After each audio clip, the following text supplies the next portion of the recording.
2014 తర్వాత ముందు రాష్ట్రం బాగుండాలి, నేను బాగుండాలని కోరుకోవాలి, మా వాళ్ళు బాగుండాలి, రాష్ట్రం ప్రజలందరూ బాగుండాలి. సర్వే జనో సుఖినో భవంతు.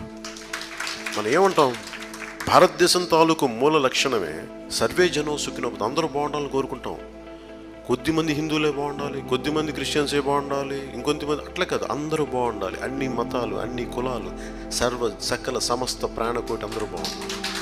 అంత ధర్మంతో నిండిపోయిన నేల. ఇలాంటి నేల నుంచి మనం సారాంశం తీసుకొని ఒకడు బలంగా నిలబడాలంటే ఒక డాక్టరు ఇన్ని సంవత్సరాలు చదివి, ఒక ఐపీఎస్ చదవాలంటే ఇంతమంది చదివి, ఇన్ని సంవత్సరాలు చదివి ఇన్ని ఎగ్జామ్లు రాస్తే, వీళ్ళందరికీ ఇంత చదువు ఉన్నప్పుడు వీళ్ళు వెళ్ళి ఒక అడ్డదారులు తొక్కొచ్చిన ఒక ప్రజాప్రతినిధి మాటినే దయనీయమైన స్థితికి భారతదేశపు రాజకీయ వ్యవస్థ వెళ్ళిపోవడం నిజంగా బాధ కలిగించింది. నేను అందరిలాగే కూర్చొని బాధపడతానా, లేదా కోపంతో మెట్టికలు ఇరుస్తానా, లేదంటే డ్రాయింగ్ రూమ్లో కూర్చొని ఇలా మాట్లాడేసి ఊరుకుంటాను, లేదంటే సినిమాలో నా డైలాగ్ చెప్పి ఊరుకుంటానంటే నాకేం